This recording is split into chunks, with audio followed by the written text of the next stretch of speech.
In the quiet suburbs of Austin, Texas, the holiday season of 1991 had just begun.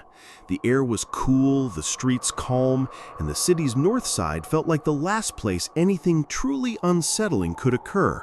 But inside one small strip mall, late on a Friday night, 4 teenage girls were working, laughing, and talking about the future. By morning, the shop where they had spent their evening would be nothing more than a burned-out shell. And all 4 girls would never return home. This is the story of Jennifer Harbison, just 17 years old, responsible, ambitious, and planning to graduate in the spring. Her younger sister, Sarah, only 15, full of energy and always smiling. Eliza Thomas, also 17, thoughtful and kind. And Amy Ayers, the youngest at 13, a spirited middle schooler who looked up to the others like big sisters. 4 bright lives ended in a single night. What really happened inside that yogurt shop? And more importantly, what happened next?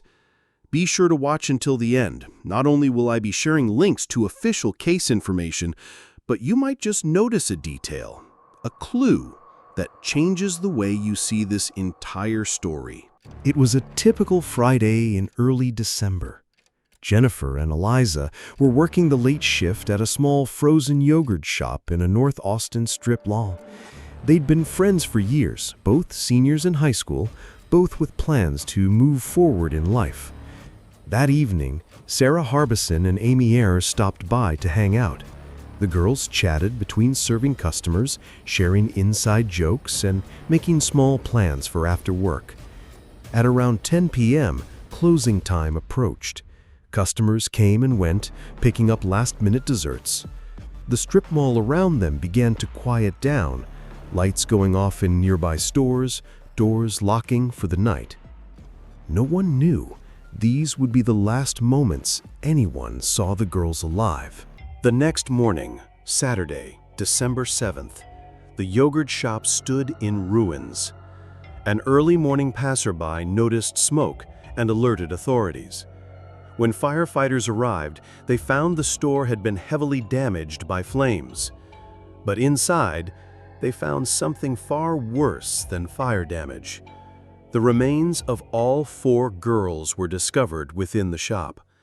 The scene was devastating, and investigators immediately recognized this was no ordinary fire.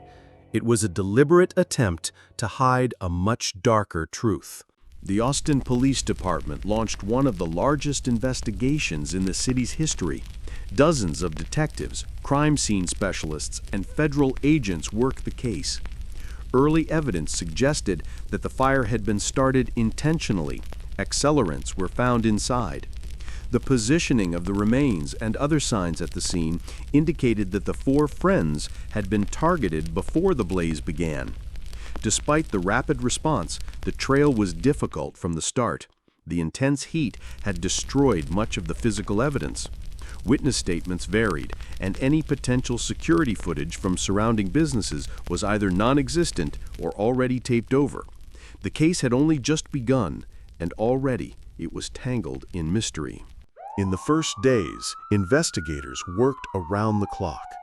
They canvassed the strip mall, knocking on doors, speaking with anyone who might have been nearby that Friday night. A few witnesses recalled seeing unfamiliar men in or around the shop before closing. Descriptions varied, different heights, hair colors, clothing.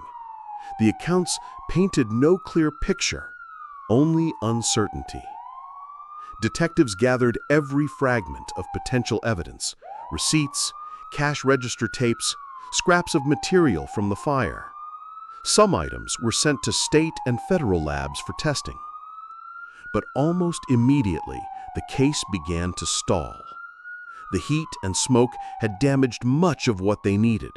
Fingerprints were smudged, DNA was degraded, and leads seemed to evaporate as quickly as they appeared.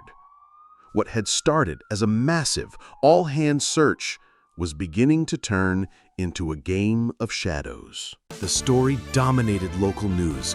4 young girls gone in a single night in a safe suburban neighborhood. It shook Austin to its core. Parents began calling their children more often, locking doors earlier, keeping a closer watch. Rumors spread quickly, whispered theories about strangers, gang initiations, even traveling offenders. Police reassured the public that they were following every lead, but the truth was harder. They had no prime suspect and no solid motive. The only certainty was that whoever had done this had left very little behind. By early 1992, detectives had identified several persons of interest. Some were local men with histories of minor crimes. Others had been spotted near the yogurt shop in the days leading up to the fire. A few even confessed, but their stories fell apart under scrutiny. Timelines didn't match, details conflicted with the physical evidence. It became clear that some were seeking attention or hoping to cut deals in unrelated cases. Still, police kept them in the file, just in case. But the clock was ticking, and without conclusive evidence, charges could not be filed. Months passed, then years. Tips slowed to a trickle. The file grew thicker, but progress thinner. Families of the girls refused to give up, attending vigils, pressing the police for updates, speaking to the media to keep the case alive.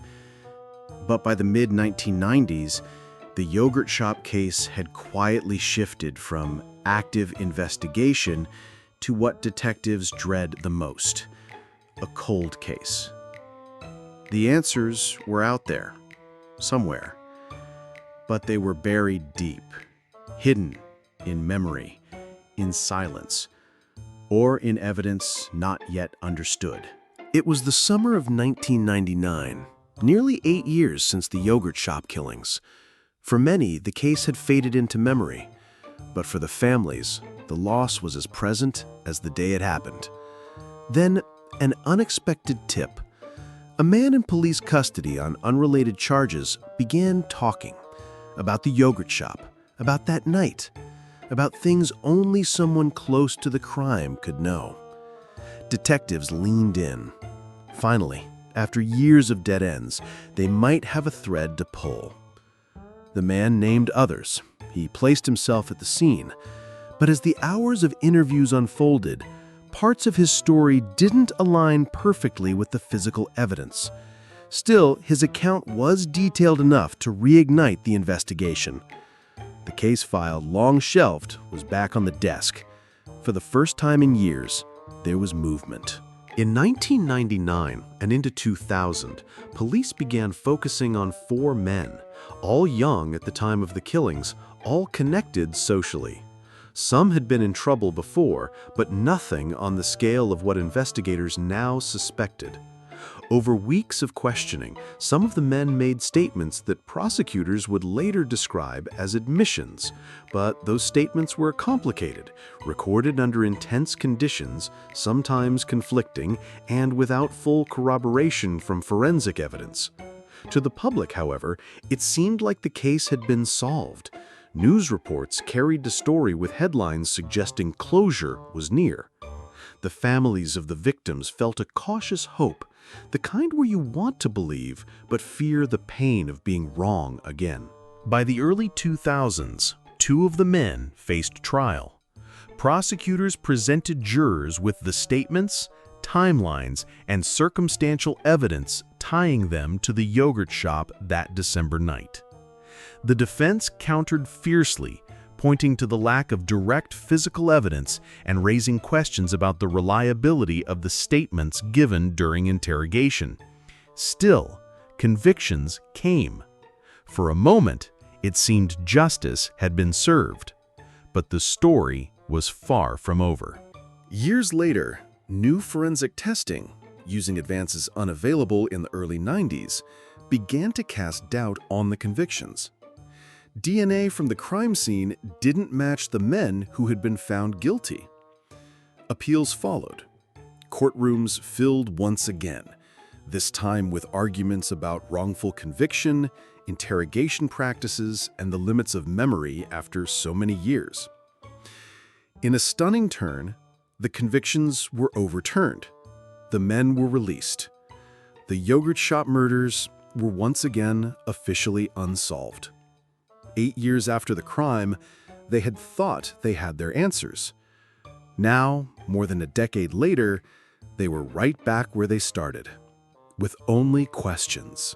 It's been decades now. The yogurt shop where the murders took place is long gone, replaced by another business with no sign of what happened there. But for those who remember, the shadow remains. Every few years, the story returns to headlines when new DNA technology is announced, when cold case units reopen old files, when anniversaries bring reporters back to the families. The evidence from that night still exists, and with every leap in forensic science, the possibility of a breakthrough lingers. Investigators, both official and independent, continue to pore over what's left: statements, timelines, witness accounts, and a handful of physical traces. To this day, several key mysteries remain. Who were the two unidentified individuals seen near the shop just before closing? Why was the crime committed in such a brutal, chaotic manner, yet with so few clear forensic traces left behind? Was it a crime of opportunity or something more targeted? Even the sequence of events inside the shop is still debated. Different witnesses, different recollections, and the more time passes, the harder it becomes to separate fact from memory. What we know for certain is that 4 young lives were taken in the span of minutes, and the city of Austin was changed forever. For the families, the case isn't a story from the past. It's an open wound. Birthdays missed, graduations that never happened. Every milestone in life marked not by joy, but by absence. Some parents have grown old without answers. Some siblings have raised children who only know their aunts as faces in faded photographs. And for the community, the yogurt shop murders remain a chilling reminder that even in safe, familiar places, darkness can sometimes slip quietly through the door. We end where we began, with a question: what really happened that night? Somewhere, someone knows the truth. Maybe it's a detail they've buried for years. Maybe it's a memory they've convinced themselves doesn't matter. Maybe it's a secret they've kept to protect someone. But time has a way of bringing hidden things into the light. If you have any information about the events of December 6, 1991, no matter how small, contact the Austin Police Department's cold case units. Because until that final piece falls into place, this case remains open. And the story of the 4 young lives lost that night remains unfinished.